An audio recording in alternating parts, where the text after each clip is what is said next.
고린도전서 15장 49절부터 56절 말씀입니다. 우리말 성경 한 절씩 교독을 하겠습니다. 주보에 나와 있는 대로 한 절씩 교독을 합니다. 제가 49절을 먼저 읽겠습니다. 우리가 흙에 속한 사람의 형상을 입은 것처럼 또한 우리는 하늘에 속한 사람의 형상을 입을 것입니다.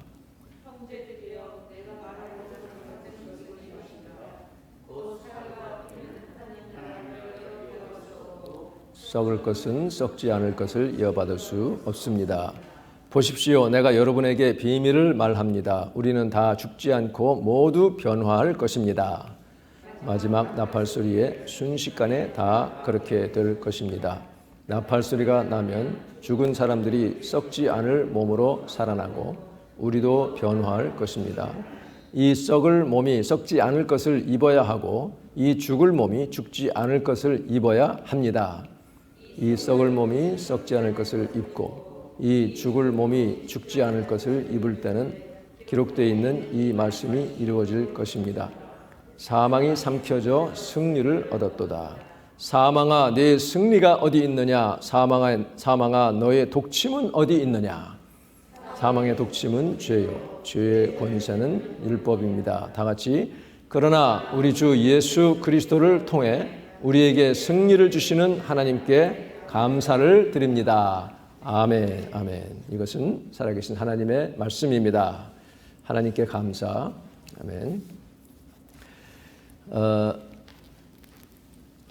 요즘 정말 이 많은 고통이 있고 죽음이 있고 괴로움이 있는 이 세상 살 수밖에 없죠. 그래서 우리는 살다가 또 스트레스를 받게 되면 몸에 이상이 오고 또 그것을 제대로 처리하지 않으면 또 병도 오지요. 특별히 금년 들어 지금 이 코로나 바이러스로 죽은 사람 수를 전 세계적으로 보니까 지금 100만 명을 육박하고 있습니다. 그러니까 1918년에 그 스페인 독감에 비하면 아직은 그렇게 많지는 않지만 그리고 거기에 걸린 사람은 3천만 명이 곧 될 것이고요. 미국에서만 감염자가 700만이고 이제 곧 사망자가 20만 명을 돌파할 것이 지금 예상되고 있습니다. 이렇게 참 살기가 점점 어려워지고 있고 이 서부의 이 산불로 또 수십 명이 죽고요. 도망하지 못하고 어린아이도 죽고 지금 이렇게 재앙이 말할 수 없이 빈번해지고 그 규모가 커지는 그런 세상에 우리가 지금 살고 있습니다. 그러니까 이 땅에 산다는 것 자체가 고난이고 괴로움이죠. 우리가 불완전한 몸을 지니고 있기 때문이고 죄 때문에 이렇게 모든 것이 왔다는 것을 우리가 알고 있습니다.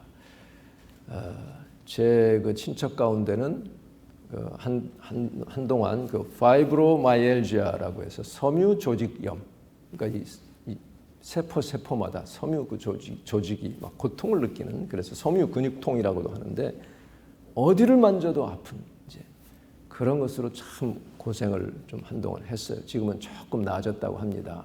그러니까 전화로만 이렇게 얘기하는데도 얼마나 참 안타까운지 그 아픈 그 모습, 컵도 하나 제대로 들지 못하는 그런 고통을 계속 이렇게 겪는 사람, 또 루게릭병이라고 하는 것은 근육이 점점점 위축되면서 나중에는 쓰지 못하다가 그 고통 중에 있다가 또 죽게 되는 이런 일들도 지금 있습니다. 이렇게 고통 중에 있을 때 우리는 부활의 몸을 생각하지 않을 수가 없어요. 우리 인생이 살다 보면 젊을 때는 건강하다가도 나이 들면서 자꾸 여기저기 아프고 그런데 아픔도 괴로움도 없는 부활의 몸이 도대체 어떤 것일까? 얼마나 좋은 것일까? 이런 이제 생각을 하게 됩니다. 이제 가끔 이렇게 상상을 해보면 우리가 이제 천국에 가서 부활의 몸을 입으면 사람 지금처럼 걸어 다닐까? 아니면 붕 이렇게 떠다닐까? 또 뭘 타고 다닐까? 어떻게 생각만 하면 어디에 가 있는 그런 것일까? 별별 생각을 다 하게 되죠. 사도 바울 당시 고린도 교인들은 몸의 부활을 믿지 못하는 사람들이 많았어요. 왜냐하면 그 고린도라고 하는 것은 지금의 그리스의 남부죠. 북쪽은 마케도니아, 남부는 아카이아라고 했는데 이 아카이아 지방의 대표적인 도시가 아테네와 코린토가 있습니다. 그렇죠? 그런데 이 아테네는 알다시피 헬라 철학의 본산이에요. 그 아테네와 고린도가 대표적인 도시인데 헬라 철학의 기본이 뭐예요? 영혼은 불멸이고 고차원의 것이다. 정말 가치 있는 것이다. 그러나 물질 세계, 우리 육신 포함해서 이런 것들은 아주 저급하고 무가치한 것이기 때문에 이거는 별로 돌보지 않아도 된다고 하는 아주 이원론적 듀얼리즘이 그때 팽배했습니다. 그러니까 육신 뭐 어차피 죽으면 다 소멸될 터인데 이게 다시 살아난다? 이거는 있을 수 없는 일이라고 그렇게 가르쳤어요. 그러니까 그 고린도에 있는 그리스도인들 가운데서도 죽음 후의 삶을 못 믿었고 더군다나 몸의 부활을 못 믿었고요. 믿는 사람, 이 죽음 후에 삶이 있다는 것을 믿은 사람들조차도 이 몸이 다시 살아난다는 것은 상상을 하지를 못했어요. 그리고 예수님의 부활은 믿겠는데 부활하셨다니까 그건 믿겠는데 내가 또 몸이 부활한다는 것을 못 받아들이는 사람들이 많았습니다. 그래서 사도 바울은 이거 안 되겠다. 이 부활이 무엇인지 몸의 부활이 어떤 모양인지 하는 것들을 좀 확실하게 해둬야 되겠다는 그런 마음을 가지고 성령의 감동 가운데 쓴 것이 바로 고린도전서 15장이죠. 우리가 부활장이라고 하는. 그래서 학자들은 이것을 최초의 기독교 교리 에세이라고 닥트리널 에세이라고 부를 정도로 아주 자세하게 그렇게 부활에 대해서 얘기를 하고 있죠. 그 사도 바울은 다른 곳에 보면 자기도 얼른 이 땅을 벗어나서 이 육신의 장막집이 다 무너져 버리면 그러니까 내 육신이 이제 쇠하고 죽게 되면 다 헐헐 올라가서 하늘에 있는 새로운 장막을 내가 덧입기를 사모한다. 그렇게 말을 했습니다. 그 바울이 누구예요? 3층 천에 올라가서 거기서 주님을 만나 뵙고 이 천상의 세계를 보고 경험하고 거기에 그 계시와 환상이 너무나 놀랍고 너무 깊은 것이어서 내가 이거 자랑하는 것이 될까 봐 조심했고요. 그 자기라고도 안 하고 제3자로 어떤 사람이라고 얘기했고 그리고 거기서 무슨 말을 들었는데 말로 표현할 수 없는 말이요. 또 말해서는 안 되는 가히 이르지 못할 허락되지 않은 그런 내용을 들은 것을 적고 있습니다. 그러니까 무슨 내용인지 가보기 전에는 모르는 것들이 아직 많다는 것이죠.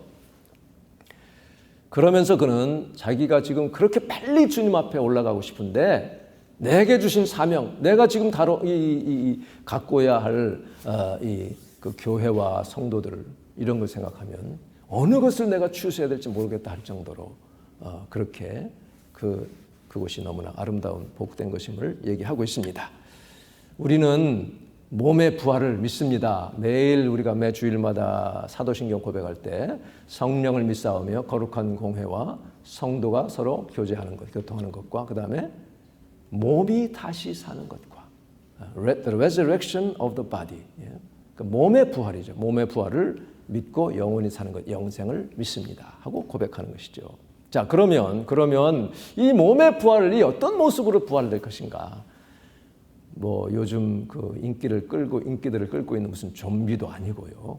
또 무슨 머미라는 그런 영화처럼 막 시신을 칭칭 감은 어떤 이런 시커먼 존재들이 막 살아서 뭐 한쪽 두개골은 함몰된 사람, 뭐 팔이 한쪽 없는 이런 것들이 아니죠. 그러니까 헬라 철학자들은 몸이 부활한다니까 이런 걸로 생각한 거예요. 무덤에 누워 있는 미라 같은 것들이 일어나서 그게 무슨 소용이 있는가 이렇게 생각을 한 것이죠. 그런 것이 아닌 완전해진 몸의 부활입니다. 그래서요, 사도 바울은 이것을 이 고린도전서 15장에서 여러 계층으로 여러 그 단면에서 지금 표현을 하고 있어요. 설명하고 있습니다. 씨를 심고 그것이 또 나는 그런 원리로도 설명하고 흙에 속한 사람의 형상, 아담으로부터 이렇게 내려온 것이죠. 하나님이 흙으로 빚었으니 그것과 하늘에 속한 사람의 형상, 예수 그리스도 제2의 아담, 세컨 애덤이요, 마지막 아담이라고도 하는 그것의 차이를 또 설명도 합니다. 그런데 그런 말을 하다가요, 아주 중요한 말을 합니다. 여러분, 이 찬송곡 뒤에 제가 지금 프린트해 놓은 것들이 있습니다. 고린도전서 15장에서 44절 왼쪽 밑에쯤 가보십시오. 44절에 보면 자연의 몸으로 묻히지만 영적인 몸으로 살아납니다. 그렇죠? 우리가 육신의 자연의 몸으로 이 땅에 이제 묻혀져요. 그런데 자연의 몸이 있다면 영적인 몸도 있습니다. 그랬어요. 한번 같이 해볼까요? 자연의 몸이 있다면 영적인 몸도 있습니다. 이게 무슨 말이에요? 이게 왜 중요하냐면 하나님이 우리에게 지금 이 육의 몸, 이 자연의 몸을 이 땅에서 살도록 주신 것은 이것으로 끝나라고 주신 것이 아니라는 거예요. 다음에 나타날 영적인 몸, 신령한 몸을 이미 하나님은 준비하고 계셨고 반드시 그것이 있다는 것을 지금 말씀하고 있는 거예요. 우리 지금 유한하고 연약한 우리 육신의 몸을 주신 이유는 신령한 몸, 부활의 몸, 변화된 그 몸을 가지고 살 것을 이 땅에서 좀 연습하라고 주신 거예요. 예행 연습하라고 주셨다고 우리가 볼 수 있는 것입니다. 그런데 그래서요, 사도 바울은 먼저는 육의 몸이고 그 다음에 신령한 몸이라고 말합니다. 그렇기 때문에 예수님이 육의 몸으로 오셨어요. 먼저 육의 몸, 우리가 이 땅에서 살아야 되기 때문에 육의 몸으로 오셨고 모든 시련과 고난을 다 겪으셨습니다. 죽음을 맛보셨어요. 그렇게 해서 예수님은 우리의 구주가 되셨습니다. 이 땅에 하나님의 아들로서 신적인 존재가 육의 몸을 입고 실제로 사람들과 부대끼고 살며 가르치며 또 뺨 맞고 침뱉음을 당하고 십자가에 달려 죽으셔서 부활하셔 우리 구원의 구주가 되신 분은 그 예수 그리스도 한 분밖에 없습니다. 여기서 우리가 생각해 볼 것은요, 만일에 영의 몸이 먼저라면, 아니면 우리가 그냥 영의 몸으로만 지어졌다면, 천사와 같은 존재로 지어졌다면 우리는 어떤 존재일까? 심각한 한 가지 문제가 발생합니다. 그건 뭐냐면 하나님과의 사랑의 관계가 성립이 안 되는 것입니다. 하나님께서 흙으로 정성껏 사람을 빚으셨어요. 거기에 그 코에 하나님의 생기를 불어넣었을 때에 우리가 영적인 존재, 하나의 리빙 비잉이 됐습니다. 그러니까 이제 리빙 소울이라고도 하고 리빙 비잉이라고 하죠. 그렇게 해서 하나님은 우리 인간, 독특하게 지음받은 우리 인간과 사랑의 관계를 맺기를 원하셨어요. 사랑의 교제를 맺기를 원하셨습니다. 천사는 그런 하나님과의 사랑의 교제는 없어요. 그냥 명령에 복종하고 따르는 것뿐입니다. 불복종하고 거역했다가 그냥 찍혀서 내려온 것들이 마귀요, 그 졸개들 아니에요? 그 귀신들입니다. 그런데 이 사람에 대해서는 그렇게 세심하게 만드시고, 그러니까 다윗이 시편 139편에서 fearfully and wonderfully 아주 신묘막측하게, 지금 새로 나온 번역에 다르게 표현되었는데 제가 뭐 그것까지 아직 외우지는 못합니다만은 어쨌든 이렇게 지으시고 우리 인간에 대해서만은 유독 하나님이 마음을 쓰시고 그리고 생각을 많이 하시고요, 많이 참아주시고 사랑하시고 화를 내셨다가도 경노하셨다가도 불쌍히 여기셔서 그것을 다시 거두시는 그런 하나님의 아주 역동적인 그런 사랑의 관계에 육의 몸을 가진 우리이기 때문에 가능한 거예요. 천사하고는 봐주는 게 없어요. 그냥 관계도 그냥 복종 아니면 끝나는 것입니다. 그러니 이 헬라 철학적인 사고를 가진 사람에게는 이게 이해가 안 되는 것입니다. 어떻게 육신을 만들어 놓고 우리가 그런 관계를 맺는다는 것 자체가 이게 받아들여지지 않는 것이었죠. 근데 우리가 믿음 생활을 하다 보면요, 이 사랑의 관계는 가면 갈수록 더 깊어지면 깊어질수록 얼마나 좋은지 몰라요. 저같이 둔하고 미련한 감정도 메마른 그런 사람이기 때문에 저는 젊을 때 그런 거 잘 몰랐는데 자꾸 이렇게 말씀 안에 이렇게 기도하고 주님과 교제하고 그러면서 그렇게 하면서 우리 주님을 점점 이렇게 느껴지고 주님의 그 사랑이 느껴지고 대화를 자꾸 나누게 되고 그렇게 대화가 열리고 하다 보니 정말 마음이 나같이 부족하고 연약한데도 요즘에는 이렇게 봐주시는 거 생각하면 막 너무 뭐랄까 몸둘 바를 모를 정도예요. 이게 경외심입니다. 경외심이라는 것은 두려워 떠는 것이 아니라 그렇게 사랑을 받으니 너무나 하나님이 경외스러운 거예요. 정말 존경스럽고 그런 사랑을 깨달을수록 그런 사랑의 관계, 이것은 우리가 육신에 있는 동안에 쌓아두어야 하는 것입니다. 그것이 나중에 하늘나라까지 이어지는 것 아니겠어요? 하나님이 우리를 이 유한한 제약되어 있는 육신을 가지고 이 땅에 살도록 보내신 것은 우리가 이 땅에 사는 동안에 이렇게 하나님과 깊이 교제를 나누면서 어렵고 괴롭지만 또 많은 위기들도 있지만, 그러나 하나님께서 그런 교제의 관계를 맺어지면 하나님을 내가 기뻐할 수 있고 즐거워할 수 있고요. 그 하나님의 사랑에 감격해서 내가 하나님을 기쁘시게 해드리는 그런 삶을 살라고, 그런 삶의 연단과 그 여정을 통해서 더욱더 주님과 관계를 맺을 때에 장차 이제 영원한 나라에 가서는 아무런 제약도 없는, 아픔도 없는, 슬픔도 없는 그런 부활의 몸을 입고 영원히 살아갈 수 있도록 그렇게 준비하라고 우리를 이렇게 보내신 것을 우리는 믿습니다. 그러니 그런 믿음을 가지시고 교제를 나눌수록 세상의 어려운 것에 초점을 맞추는 것이 아니라 그 어려움을 이길 수 있는, 그 이길 뿐 아니라 다른 사람을 이기게 해주는 그런 은혜를 우리가 깨달으면서 거기에 감사하며 사는 것이죠. 그래서 우리가 이 유한한 그런 이 땅에서의 삶이 의미가 있는 거예요. 그런 의미에서. 그래서 그게 중요한 것입니다. 그냥 이 땅에 아이고 살기 괴롭다, 빨리 천국이나 가야지 하는 그게 문제가 아니라 이렇게 유한한 가운데서도 주님과 교제를 맺고 하나님의 도우심, 돌보심을 체험하고 이겨나가는, 그러면서 기뻐하는 그런 삶의 모습을 주님은 보기를 원하시고, 그래서 그게 중요한 거예요. 그렇지 못한 사람들에게 그 격려와 소망을 줄 수 있는, 사랑을 나눌 수 있는 삶이 되라고요. 자, 그런데 그러면서도 우리는 또 이 땅의 육신의 한계를 느낄 수밖에 없기 때문에 또 영원한 나라를 소망합니다. 이 땅에 아무 괴로움도 없고 좋은 것만 있고 모든 게 풍부하고 아픈 것도 없다면 하나님 찾을 이유도 없고 영원한 나라 소망할 필요도 없죠. 괴로움이 있고 어려움이 있으니 영원한 나라를 바라봅니다. 그래서 하나님은 우리를 위해서 천국을 예비하고 계셨잖아요. 예수님이 요한복음 14장에서 말씀하시죠. 너희는 마음에 근심하지 말라. 하나님을 믿으니 또 나를 믿으라. 내 아버지 집에 너희들이 거할 곳이 많이 있다. 내가 가서 너희들이 거할 곳을 다 준비하겠다. 그래서 다 준비가 되면 너희들에게 와서 너희를 데리고 나와 함께 영원히 살게 하겠다고 약속하셨어요. 그러니 내가 가는 길 너희도 알 것이다. 도마가 말합니다. 저 모르는데요. 그때 주님이 하신 말씀이 뭐예요? 요한복음 14장 6절에서 내가 곧 길이고 저 영원한 하늘나라 아버지께로 가는 길이고 진리이고 생명이다. 내가 생명, 나를 통하지 않고는 아버지 앞에 하나님 나라에 갈 수가 없다고 말씀하셨어요.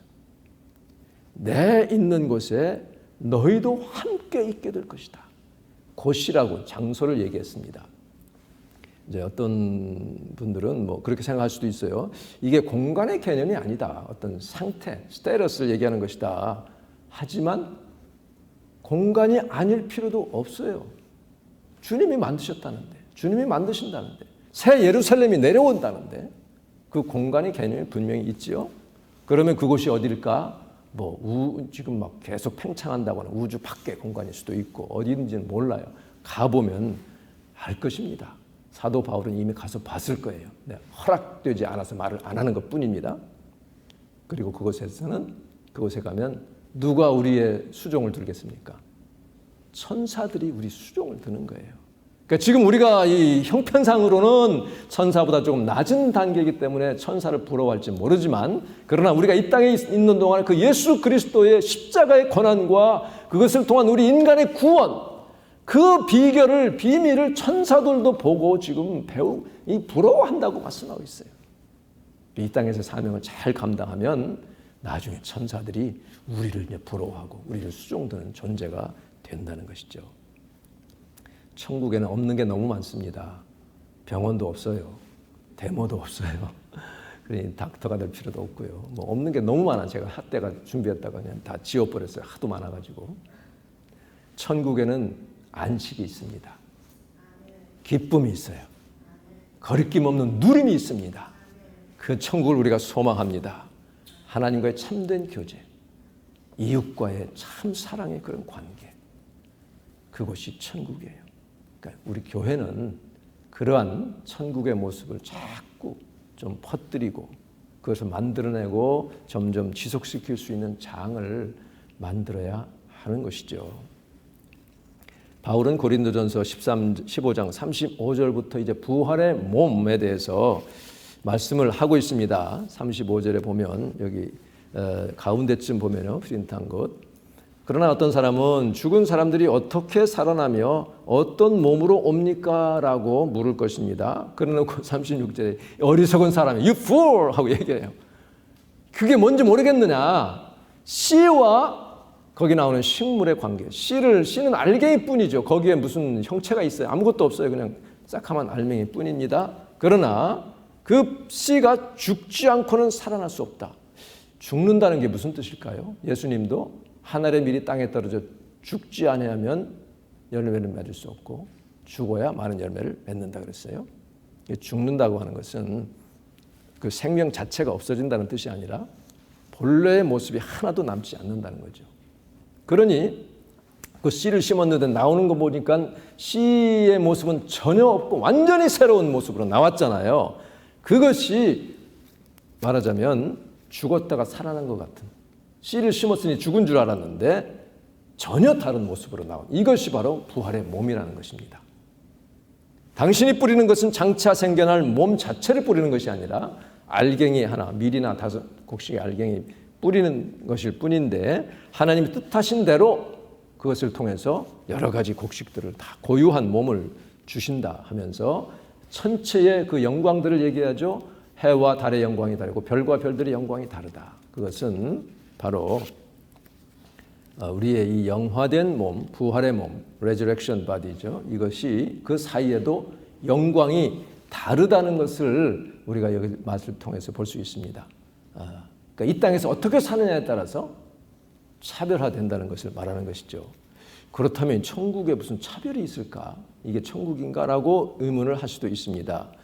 그렇지만 또 생각해 보세요. 이 땅에서 오로지 하나님 나라와 그 일을 위해서 목숨 바쳐 살다가 가신 분과 이 땅에 좋은 것들 다 누리고 먹고 마시고 잘 살다가 마지막에 회개해서 예수 믿고 바로 하늘나라 간 사람, 거기에 똑같이 취급한다면 오히려 그게 더 불평등이 아니겠는가, 그런 생각도 합니다.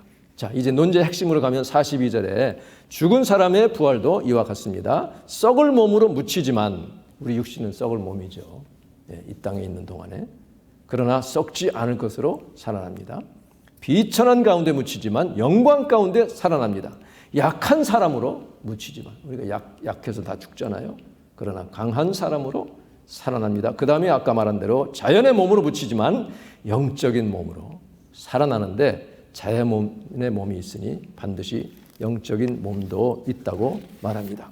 첫사람 아담은 생명이 있는 영이 됐다. living soul, living being이 됐다고 한 것처럼 마지막 아담 예수 그리스도는 life-giving spirit이 됐다는 거예요. 생명을 주는 영이 됐습니다. 그런데 우리가 이렇게 약한 몸으로, 연약한 몸으로, 이렇게 썩는 몸으로 죽었지만 살아날 때는 그 예수님과 똑같은 형상을 받아서 살아날 것을 말하고 있어요.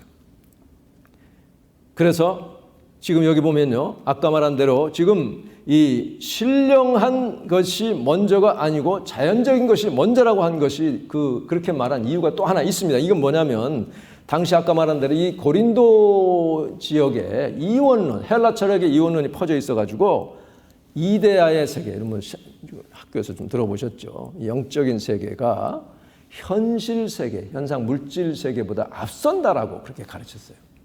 그러니까 영적인 세계가 앞서고 있고 더 우월한 것이고, 물질 세계, 우리 몸 이런 것들은 그것을 그냥 나타내는, 레프리젠트하는 것 뿐이다라고 얘기를 하고 있기 때문에 바울은 아니다, 그게 아니다. 하나님이 먼저 육적인 몸을 만드셨다라고 그렇게 얘기하고 있습니다. 그 다음에 영의 몸이 오는데 그 영의 몸이야말로 이제 초자연적인 그런 세계예요. 영원한 세계에 살 수 있도록 다시 새롭게 지으신 몸이 된다는 겁니다. 그러니까 우리 지금의 이 몸으로는 영원한 세계에 살 수가 없어요. 다 해체되고 없어버릴 것입니다. 우리가 부활할 때는 예수님이 부활한 것처럼. 그럼 예수님의 부활의 몸은 어떻습니까? 제자들이 아직 두려워서 문을 꼭꼭 걸어 잠궜는데 어느 순간 가운데 나타나셨죠. 무슨 홀로그램이 아니에요. 몸 그대로 변화된 몸을 입고 나타나셔서 실체를 가지고 너희들에게 평강이 있을지어다. 그러니까 사람들이 그 11 제자들이 이게 무슨 일인가? 이게 무슨 환영이 왔나? 이렇게 스펙터가 온 줄로 생각하니 너희들이 왜 그렇게 생각하느냐? 나는 영만 있으면 살과 뼈가 없지만 나는 살과 뼈가 있다 하면서 못 박힌 자리를 보여주십니다. 이게 굉장히 중요한 거예요. 하늘나라의 그 예수님은 여전히 손과 발 그리고 옆구리에 못자국, 창자국이 있는 것을 우리가 지금 성경을 통해서 알 수가 있어요. 요한계시록에도 보면 어린 양이 천국에 있는데 그 어린 양이 예수 그리스도죠. 어린 양의 모습으로 있는데 일찍이 죽임을 당했던 분 같더라. 이렇게 표현을 하고 있습니다. 지금 그래서 우리는 저 영원한 세계에 대해서 우리 부활의 몸에 대해서 사도 바울이 얘기한 것처럼 청동 거울로 보듯이 뿌옇고 뚜렷하지 않지만 그러나 그때가 되면 얼굴과 얼굴을 대하여 보듯이 뚜렷하게 알 수 있을 것으로 말씀하고 있어요. 그 나라 정말 가고 싶습니다. 여러분 그렇지 않으세요? 난 이 땅이 너무 좋아. 그러나 아무리 좋아도 그 나라에 비교할 수가 없습니다. 그리스도께서 다시 살아나셔서 잠자는 자들, 즉 그리스도 안에서 죽은 자들의 첫 열매가 되셨다고 말씀하고 있어요. 그 시간과 공간의 제약을 받지 않으시나 우리에게 맞춰서 지금 그 시간 안에서 아직은 살아계실 동안에 그렇게 부활하신 예수님이 행동을 하셨죠. 그렇지만 또 이 공간은 마음껏 왔다 갔다 하셨어요. 너희들에게 평강이 있을지어다 그러면서 왜 너희들이 나를 이렇게 그냥 귀신처럼 생각하느냐, 어디 먹을 거 있느냐 하면서 잡수셨어요. 자, 잡수셨을 때에 우리가 생각할 때 그러면 천국에 가면 먹는 것이 있어요. 먹을 것이 있습니다. 그런데 이 땅에서는 마음껏 먹지 못할 때도 있고 과식할 때도 있죠. 또 배설물을 만들어내죠. 천국에서는 그럴 염려가 전혀 없을 거예요.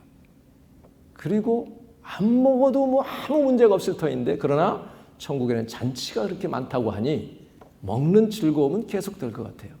최고 맛있는 것으로만 먹을 것 같아요. 이건 맛없다 이런 게 없을 겁니다. 저는 요즘 이 커피를 너무 좋아해가지고 별표 커피만 사다가 이렇게 먹었는데 이거 안 되겠다. 내가 입맛을 다 버려서 안 되겠다 싶어서 좀 더 싼 걸 먹어야 되겠다 해서 M자 이제 커피를 사다가 입맛을 다시 고치는 중입니다.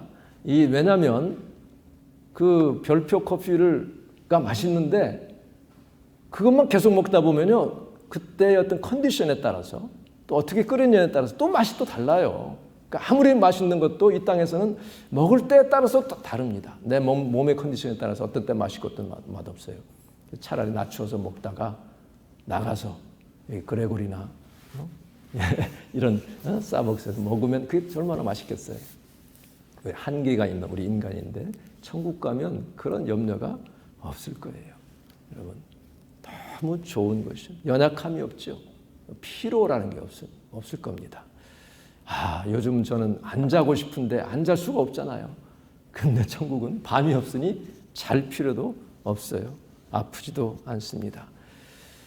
생명 과일을 주어서 먹게 하리라고 약속하셨고요. 이기는 자는. 그리고 요한계시록 22장에 보면 달마다 그것을 먹는데 달마다 12가지 과일이 바뀐다는 거예요. 어떤 상징적 표현이겠지만 그 이상으로 또 상상할 필요도 없을 겁니다. 아담과 하와가 범죄하여 쫓겨날 때 그 생명 과일을 두루 도는 화염검으로 불검으로 막았죠. 거룩 천사를 통해서 막았는데 다시 열려지는 그런 축복이 있습니다.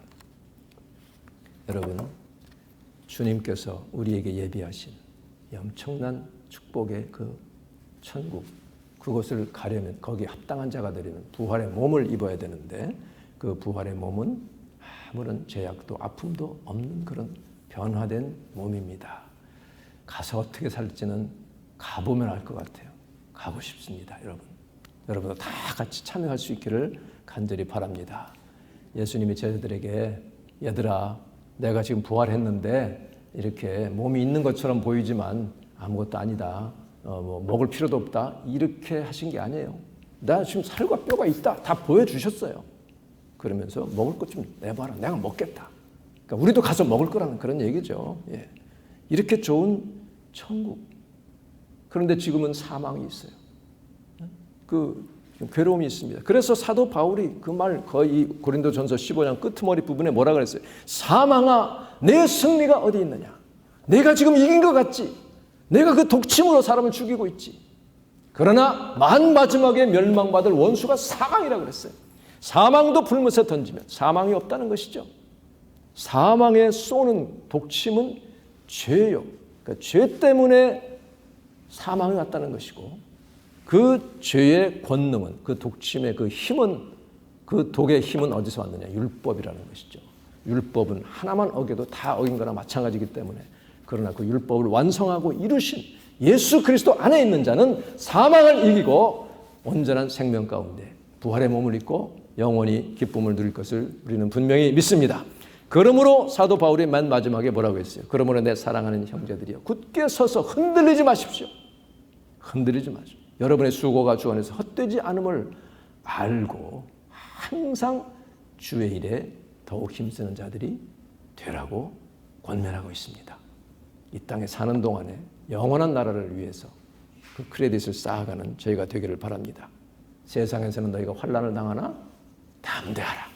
내가 세상을 이겼노라. 할렐루야. 한번 같이 해봅시다. 세상에서는 환난을 당하나 담대하라. 내가 세상을 이겼노라. 아멘. 아멘. 사망을 이기고 승리하는 여러분 되셔서 부활의 몸을 입고 영원히 기쁨 가운데 사는 저와 여러분 되시기를 주님의 이름으로 축원합니다. 기도하겠습니다.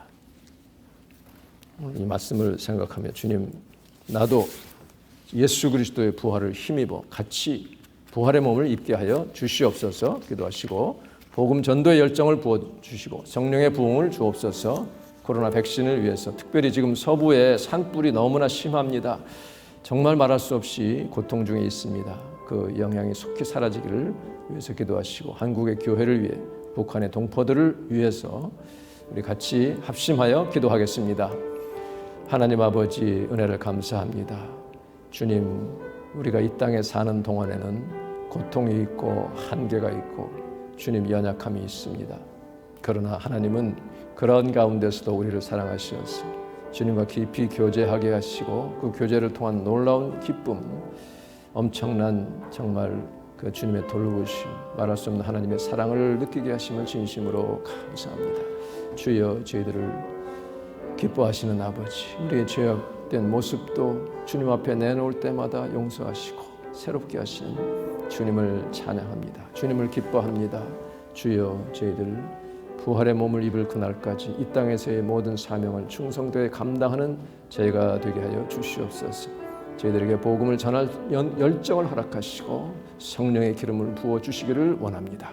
주여, 부흥의 역사를 주님 허락하여 주시고 주여, 지금 이 전 세계에 퍼져 있는 코로나를 이길 수 있는 백신도 허락하시되 주님께서 특별히 역사하셔서 속히 정결되게 하시고 교회를 보호하여 주시고 주의 백성들을 주님 안위하여 주시기를 원합니다. 지금 서부의 수많은 주들이 남북 통틀어서 이렇게 산불로 인하여 주님 엄청난 고난을 겪고 있습니다. 이 자연재해가 점점 끊이지 않고 확대되며 강해지는 것 저희들이 봅니다. 그런 가운데 주의 백성들 하나님을 바라보게 하시고 영원한 나라를 소망하는 저희가 되게 하여 주시옵소서. 한국교회가 사회를 고치고 치유하는 교회가 되기를 원합니다. 주여, 저희들의 잘못된 모습을 용서하여 주시고 다시금 깨어나서 정신을 차리고 철저히 거듭나는 교회들이 되게 하여 주시옵소서. 북한의 동포들에게 생명의 복음이 전해져서 그들의 해방을 맛볼 수 있도록 주님 역사하여 주시옵소서. 할렐루야. 아버지 감사합니다. 우리에게 영원한 생명의 약속을 주시고 부활의 몸을 우리도 입을 것을 약속하신 하나님 은혜를 진심으로 감사합니다. 우리도 주님과 똑같이 된다고 하셨사오니 그 날을 바라보며 이 땅에서 힘들고 고통스러울지라도 하나님의 은혜로 잘 이겨낼 수 있고 주님이 내려주시는 말할 수 없는 기쁨이 차고 넘친 우리의 삶이 되게 하여 주시옵소서. 예수님의 이름으로 기도하옵나이다. 아멘. 우리 다